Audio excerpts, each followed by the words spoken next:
दोस्तों, सदर आसिफ अली ज़रदारी ॾाढो ई सियाणो निकितो। एतिरा सियाणा घटि ई हूंदा आहिनि। शतरंज जा खिलाड़ी सियाणप कंदा आहिनि। उन्हनि में सदर आसिफ अली ज़रदारी सर फ़हिरिस्त आहे। नून लीग जी कश्ती दरिया पार करण बजाए विच दरिया ते छॾण जी तयारियूं आसिफ अली ज़रदारी 4 ॾींहं पहिरियां करे चुको आहे।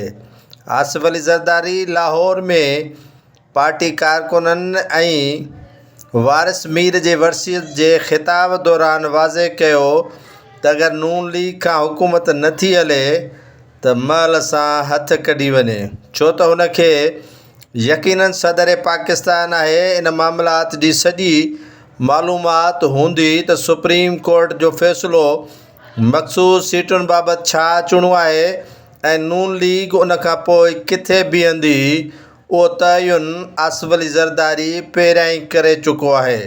आसिफ अली ज़रदारी जेको सियासत में वॾी महारत रखे थो ऐं पंहिंजा पता वक़्त ते खेॾणु ॼाणे थो, उन आसिफ अली ज़रदारी 4 ॾींहं पहिरियां वाज़े कयो त हू नून लीग सां हाणे वधीक वक़्तु हलण लाइ तयारु नाहे।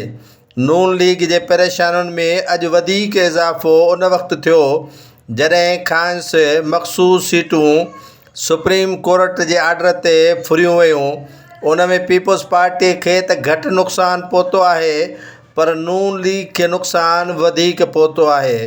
सुप्रीम कोर्ट जे अहिड़े फ़ैसिले खां शायदि आसिफ अली ज़रदारी 4 ॾींहं पहिरियां आगाह हुयो ऐं उनखे ख़बर हुई त फ़ैसिलो कहिड़ो अचिणो आहे ऐं नून लीग सां गॾु हलणो आहे या उन जी कश्तीअ खे विच दरिया में छॾे को टियों किनारो वठिणो आहे।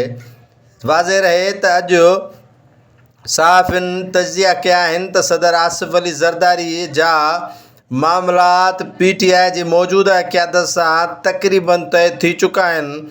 अगरि अदम एतमाद जी तहरीक शहबाज़ हुकूमत ख़िलाफ़ पेश कई वई त उन में सदर आसिफ अली ज़रदारीअ जो ग्रीन सिग्नल ज़रूरु शामिलु हूंदो।